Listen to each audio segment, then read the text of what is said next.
Hello students, welcome back to your science class. So students, in the previous class in this chapter, that is fundamental unit of life, cell, we were talking about plastids. We have also understood mitochondria, and mitochondria is what? It is the powerhouse of the cell. Why it is called the powerhouse of the cell, student? It is called so because it helps in producing a lot of energy, and this energy is stored here in the mitochondria, and whenever body needs cell need energy, this will be given by mitochondria. So mitochondria, it is basically double membraned wall structure in which the inner membrane is having infoldings, and these infoldings are called cristae. Inside to that of the inner membrane, there is a matrix present which is called as mitochondrial matrix. Mitochondrial matrix is that place where the synthesis happens. Synthesis of the ATP occurs. To this inner membrane, lot of particles, small particles are present in it, and that is called as F1 particle, which is also called as oxysomes, and these oxysomes are responsible for carrying out the process of oxidation here. Means it helps in the ATP synthesis. So many times it is written as the ATP synthetase particle, that is F1 particle or oxysome. Mitochondria, it is also called as a semi-autonomous organelle, and reason for calling so because it is having its own DNA, it is having its own ribosome. So because of having its own DNA, because of having its own genetic material, it can form the replica of its own, and because of that the name is given, that is semi-autonomous. Question may be asked that what do you understand by the semi-autonomous organelle? You will write that it is the mitochondria which is called as the semi-autonomous. And why it is called as the semi-autonomous organelle? Because it is having its own genetic material. Mitochondria, the chief function here, it help in the ATP synthesis, which is used by the cell whenever it is needed. ATP is what, student? Adenosine triphosphate, and this is a molecule which is rich in energy, and that is why it is also called as energy currency. So rich in energy currency, that is called ATP, and when ATP break down, it will form ADP, which is adenosine diphosphate. Energy is released with it, inorganic phosphate also released. So that is what? That is the ATP and ADP. Talking about the next cell organelle, students, so we know that is plastids, and plastids is that particular cell organelle which is only present in the plant cell, not present in the animal cell. In the plant cell, these plastids are classified into three types depending upon the type of a pigment present in it as well as the different function allotted. So they are basically classified into three types, and that is leucoplast, chromoplast and chloroplast. So plastids divided into three. Talking about the first one, that is leucoplast, it is also called as a white plastid, and the reason of calling because of its color, since it is colorless, so it seems white in color, that's why it is white plastid. And since it is white, it will not going to play any kind of a role in the process of photosynthesis. So it plays only a very important role in reserving the food in storage. So it used to store the food in the form of fat, in the form of proteins, as well as starch also. Starch, fats, proteins, it can be reserved in the leucoplast. Then chromoplast. The name chromo came from chroma. It means color. So this is a colored plastic which help in giving the different colors to the plant, and this one participate in the process of photosynthesis. Moving on, and we will see the third type of a plastic which is also called as chloroplast. Chloroplast is what, student? This is the most common plastic found in all the plant cell, and this is really very important because the chloroplast consisting of a green pigment in it, which is called as chlorophyll, and this chlorophyll is the main element responsible for carrying out the process of photosynthesis. It means the process of photosynthesis basically take place inside the chloroplast. So we can write here that most common plastid.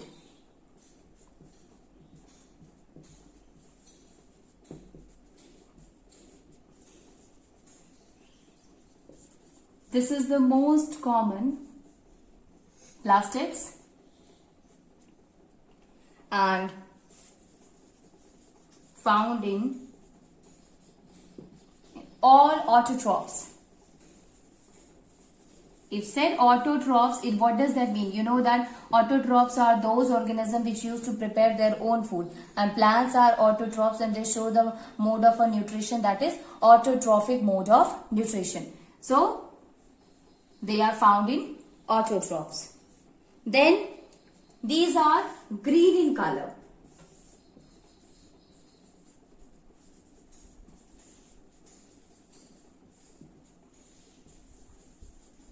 These are green in color, and the reason of being green in color is due to the presence of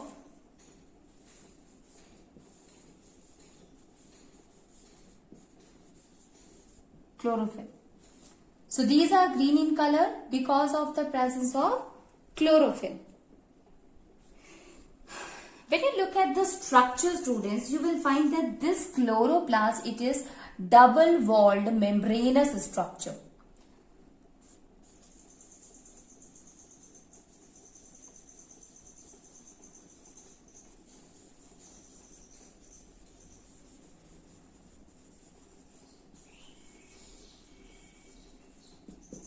Double-walled membranous structure, and they consisting of a matrix that is called as stroma, and contain jelly-like material called stroma. Inside the stroma, student, you will find that there are piles like a structure. It's a kind of a pile of a structure is there, which are stacked over one another, and these are called as thylakoids. And these thylakoids, basically they are joined to the other thylakoids also.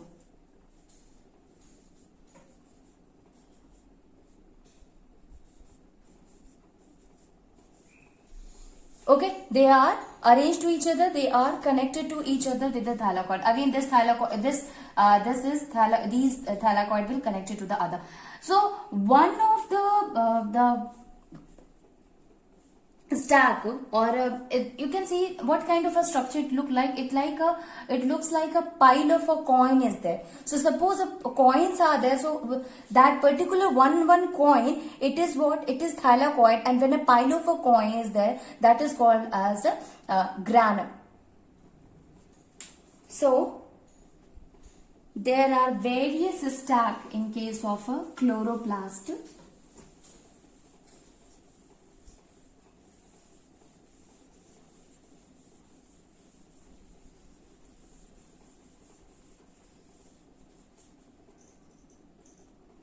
There are in stroma various stacks.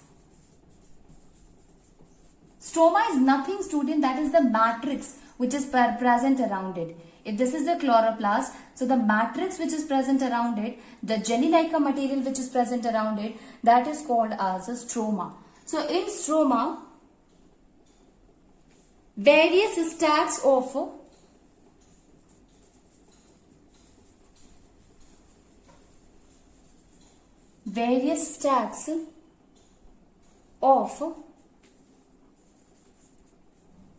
coin like structure, and these coins are called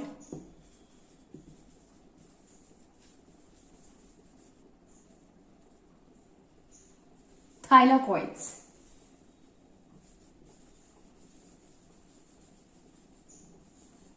These coins are called thylakoids. If you're singular, if you will say like this or this or this one or this one, that is called as thylakoids.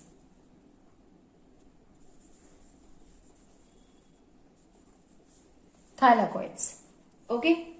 And one pile of thylakoid, one pile of thylakoids, this whole, this is called as granum. Called as granum. And together this is one granum, this is one granum. So plural of the granum is grana. That is the plural form. So this thylakoid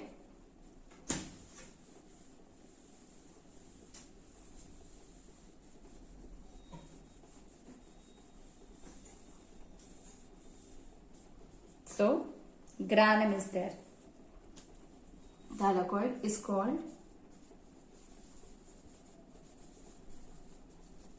granum and plural grana. Plural is grana. So grana, it take part in the process of photosynthesis, and the actual reaction in which the release of a carbon dioxide and water happen, this will take place in the stroma, the matrix which is present in it. So we can also write the function of the grana and the stroma. So grana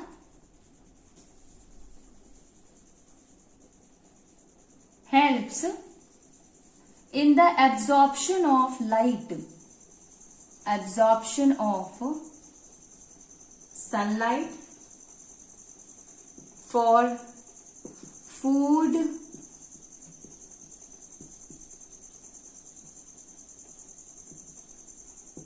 preparation, and the actual preparation, it is held by stroma. So the stroma helps, it helps in the actual preparation of the food, in the actual preparation of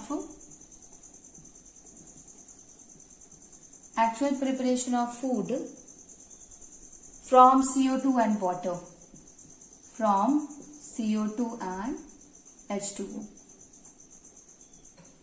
Okay, so this is how the process of the photosynthesis occur in that of the chloroplast due to the presence of the chlorophyll. So chlorophyll help in trapping the sunlight, we knew that, and it is the granum which is responsible, which is there to absorb the sunlight, and finally the process of the photosynthesis occur here, and the stroma, it help in the preparation of the food with the help of the carbon dioxide. So this is the whole function of that of the chloroplast in plants. So what are the things that we have understood in case of a plastic student, that is, okay, so this is about the chloroplast. In case of a plastic students, we have seen that plastids are basically consisting of three different types, and they are divided into three different types, and this will include leucoplast, chromoplast and chloroplast. Okay, leucoplast is what which help in reserving the food, that help in storage of the food. Chromoplast is there which help in giving the color to the plant, to the different parts of the plant, and chloroplast is helpful in case of a photosynthesis. It helps in the process of photosynthesis. Let us see another kind of a cell organelle present in the cell, that is ribosome.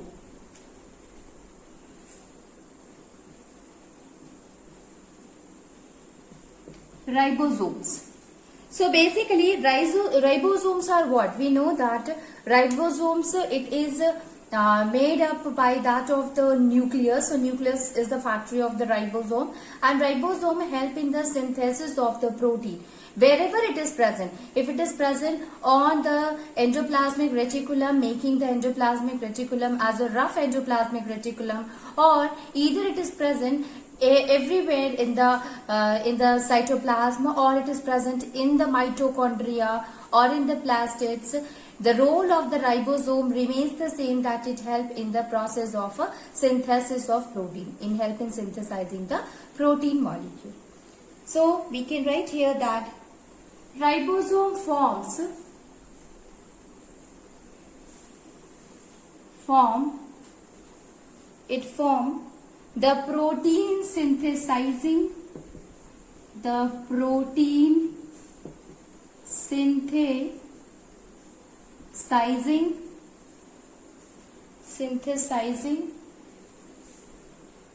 machinery in the cell. Machinery in the cell. These are basically found in all the living organisms. This is present even in the prokaryotes. It is present in the eukaryotes. So their occurrence is everywhere. These are present in all living cells, all the living cells. Since these are the site for protein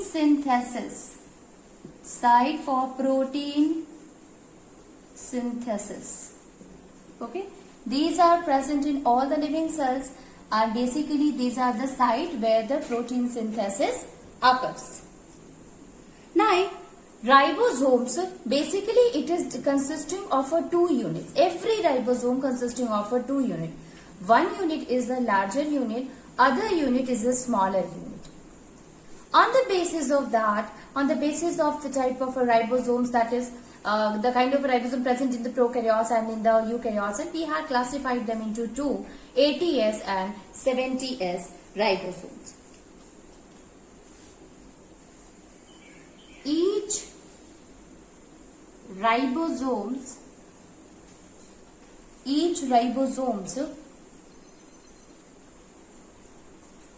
consist of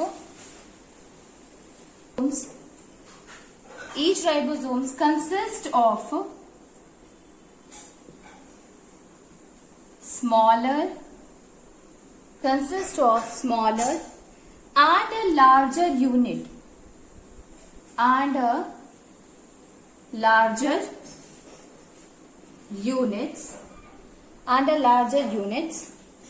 but their composition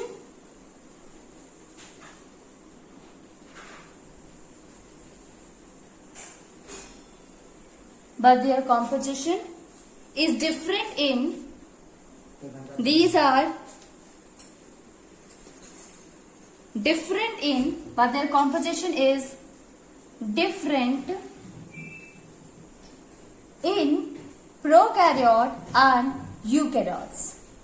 Okay, composition is different in prokaryotes and eukaryotes.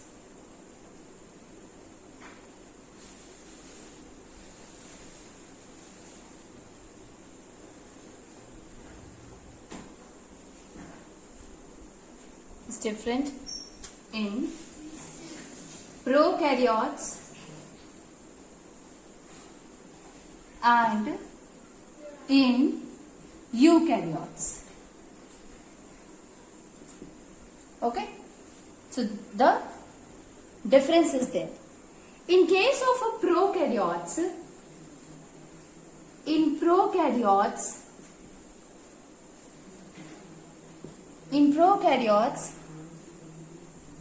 ribosomes are of 70S type.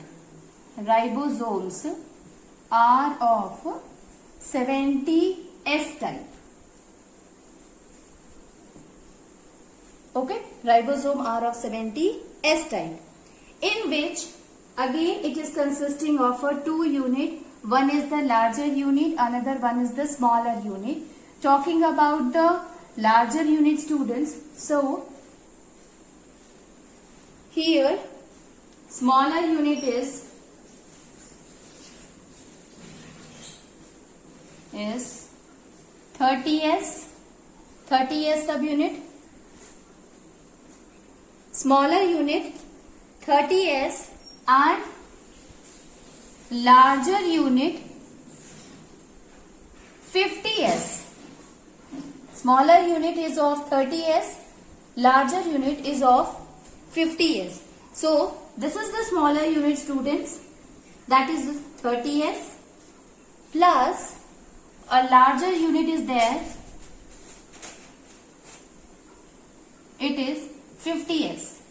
Both of them, they combine together, these two units combine together in case of in prokaryotes and form a smaller unit here and a larger unit which is combined with it. This is of 50s and this is of 30s. Okay, this is the smaller unit and this is what? This is the larger unit. Okay, a smaller unit is there and a larger unit is there. This is in case of a prokaryotes. Talking about the next one, that is in case of eukaryotes. What happened in eukaryotes? Just opposite, that is 80s ribosome is present here.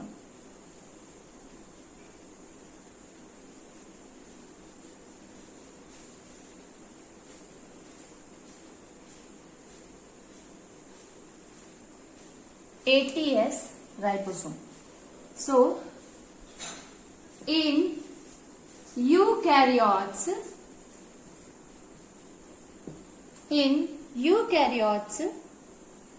ribosomes are of ATS type. Ribosome are of ATS type. Here the smaller unit 40s. Smaller unit is 40s and larger unit, smaller unit is 40s and larger unit is 60s. Here we are continuously talking about the S, student. What is S? S is the sedimentation coefficient. So I'll tell you the meaning of a S here is sedimentation coefficient. So in this case, this is the 40s plus, then next one is the 60s. 60s. In case of in eukaryotes, both of them they combine together and this 40s and 60s is a kind of a AT ribosome, ATS ribosome it is, ATS ribosome. So we will not write here the name, it will be ATS ribosomes. So we have understood here, student, that basically ribosomes are what? It is manufactured, it is prepared by the nucleus, and this ribosome is present everywhere, even in the different cell organelles like mitochondria and plastids, and their main responsibility, their main function, chief function is synthesis of protein. So it helps in synthesizing the protein molecules. If it is present in the endoplasmic reticulum, there also the ribosome make the surface rough and finally protein synthesis happens there. And if it is present in the cytoplasm, there also it helps in the synthesis of the protein. Okay. In eukaryotes, in prokaryotes, everywhere ribosome is present, although they differ in the types. that in case of a prokaryote, 70S type of a ribosome is there. 70S means sedimentation coefficient. So 70 sedimentation coefficient type of a ribosome is present there. And in case of a eukaryote, 80S type of a ribosome is present there. And the role of the 70S type of a ribosome, that basically it is divided into two unit, larger and smaller unit. Larger unit is of 50S and the smaller unit is of 30S, and here in this case smaller unit is of 40S and larger unit is of 60S type. Okay, so these are what this is about, that of the ribosome. Moving on, and we will see a next cell organelle, and that is called as vacuole. So next is the vacuole.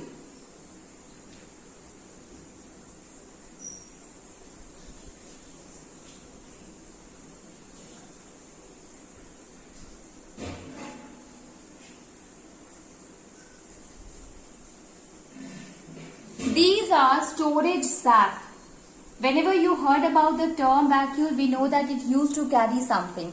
So this is what these are, the storage sac, which can be for liquid, it can be for solid material for the cells. So inside the cells, these are the large single membranous bound structure is there which used to carry the thing along with it. So that's why it is the sac which used to store a material in it.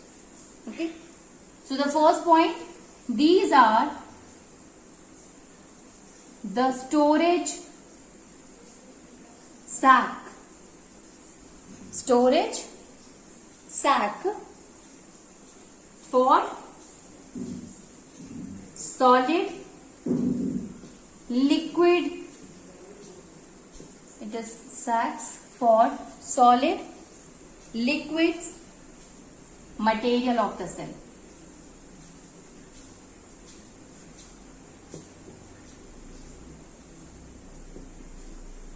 Material of the cell.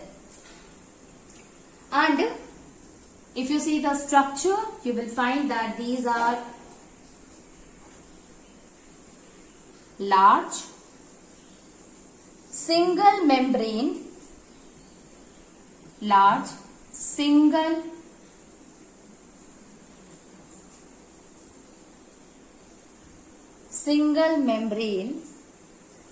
membrane bound bodies, membrane bound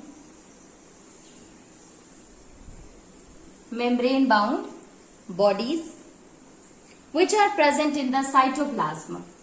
You will see that they help in the process of endocytosis and exocytosis. So obviously it is present in the cytoplasm, which are present in the cytoplasm of the cell. Okay, basically present in the cytoplasm of the cell. Okay, present in the cytoplasm of the cell. In case of a plant cell, you will find that the size is quite big, while in case of an animal, so these are mainly found in plant cells. Mainly found in plant cells. These are mainly found in plant cells, and in plant cells their size is quite big. So they are also very large in plant cell. These are also very large in plant cell. These are very large in the plant cells, and they are so large that it occupy about 80 to 90% of the whole cell volume. 50 to 90%. Okay, either it can cover the 50% or it can cover even the 90% of the plant cell. So these occupied